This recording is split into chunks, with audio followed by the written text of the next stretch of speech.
It was like any other night when we went to Mia's house. Johnny cooked a tasty dinner. Bonjour à tous, la franchise, vous y pensez, mais vous demandez combien ça coûte. Comment défendre votre projet de franchise devant des investisseurs? Avant de vous lancer, nous vous donnons quelques conseils très pratiques avec notre invité, Patrick Marie, le directeur commercial de l'enseigne Éléphant Bleu.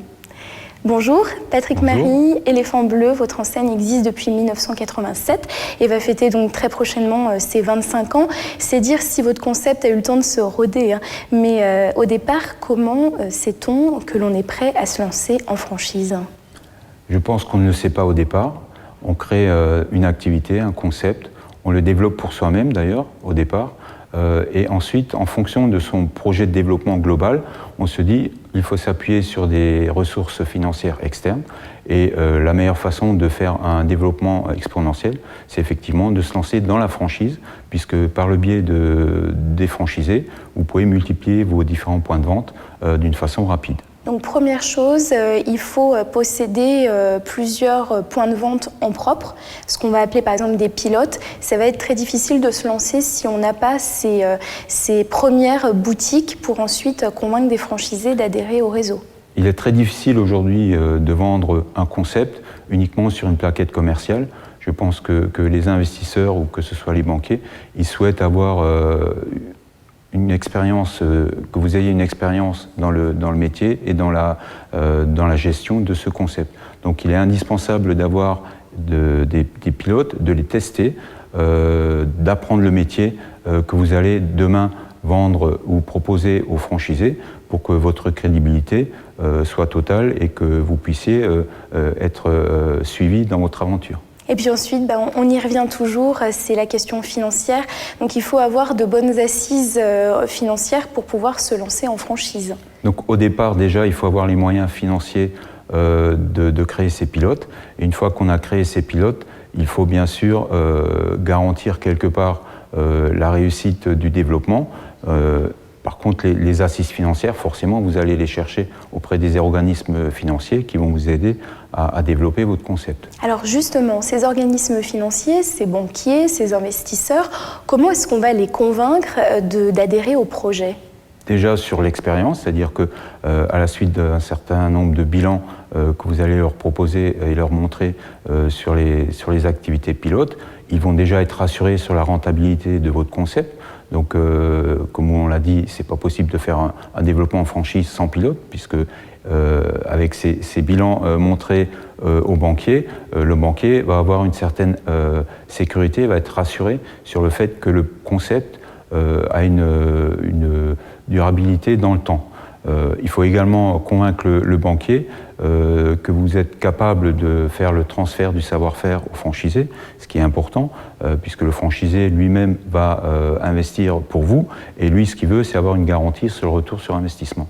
Et donc, il va s'appuyer sur le franchiseur en termes d'animation, de suivi et de développement du point de vente. D'où ce qu'on disait juste avant, l'importance d'avoir bien rodé son concept avant de se lancer. Combien ça coûte exactement de se lancer en franchise? Donc le coût est difficile à déterminer, puisque en fait ça dépend du concept. Vous avez un large panel de franchises, de concepts différents. Donc l'investissement en franchise, c'est surtout la mise en place d'un service commercial, la mise en place des éléments nécessaires à faire connaître votre concept, participer au salon. Ensuite, il faut créer tout ce qui est l'animation au réseau, donc recruter des gens qui vont s'occuper des franchisés, puisqu'il ne s'agit pas uniquement de vendre le concept. Après, il faut suivre le franchisé pendant toute la durée du contrat. Au préalable, en parlant de contrat, il faut bien sûr faire appel à des juristes pour mettre en place le contrat de franchise, pour qu'il soit cohérent et adapté au pays et aux franchisés. Donc il y a l'aspect juridique, il y a l'aspect commercial et la mise en place de la protection du concept. Donc vous avez aussi des investissements pour protéger votre concept, pour qu'on ne vous le copie pas. Ça peut être aussi, par exemple, la rédaction d'une Bible. et les supports nécessaires aux franchisés. Donc, créer tout ce qui est outils pédagogiques, ce qu'on appelle les bibles techniques de communication ou commerciales, ou tout simplement d'exploitation du concept. Donc, c'est ce travail-là qui est à faire en amont avant de se lancer dans le recrutement des franchisés. Au-delà de tous ces postes que vous venez d'énumérer, donc qui sont, c'est des postes fondamentaux qu'il faut budgétiser quand on décide de se lancer en franchise, est-ce qu'il n'y a pas d'autres petits postes auxquels on ne va pas penser spontanément et qui finissent finalement par peser lourd dans la balance ?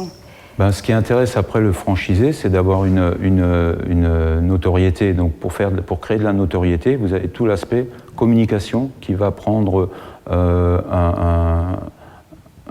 qui va être important dans le développement du concept. Donc pouvoir faire de la communication, c'est quelque chose qui va être financé par le réseau en globalité, mais qui va être peut-être un peu plus difficile au début, puisque vous avez moins de franchisés, donc moins de moyens. Quand on a un réseau important, faire de la communication, c'est peut-être plus facile. Donc au début, je pense qu'il faut être inventif, il faut être perspicace, et pouvoir faire de la communication avec peu de moyens, de nos jours, c'est pas simple. Je pense aussi par exemple à des dépenses du type voyage, parce qu'à un moment donné, il va falloir aller rencontrer des franchisés, donc il va falloir se déplacer, train, voiture, hôtel, tout ça c'est des coûts qui sont finalement assez importants et auxquels on ne va pas penser dès le départ. Donc vous avez tous les coûts de frais de fonctionnement de votre équipe commerciale, effectivement, pour aller chercher le franchisé, pour aller le rencontrer, lui proposer des visites de centres pilotes. Donc effectivement, il y a un accompagnement commercial à faire et les coûts commerciaux peuvent au début être assez importants puisque effectivement, on est au début du lancement de la franchise. J'en déduis pour finir que tout le monde finalement ne peut pas être franchiseur. Tout le monde peut être franchiseur si, au préalable, il a fait un business plan sérieux, il s'est fait conseiller par des banquiers, des conseils juridiques pour qu'il puisse bien, avant de se lancer, avoir fait son plan et anticiper justement toutes les dépenses auxquelles il aurait éventuellement pas pensé. Merci Patrick Marie. Merci à vous de nous avoir suivis et on se retrouve très vite pour de prochaines aventures. It was like any other night when we went to meet his house. Tony cooked a tasty dinner.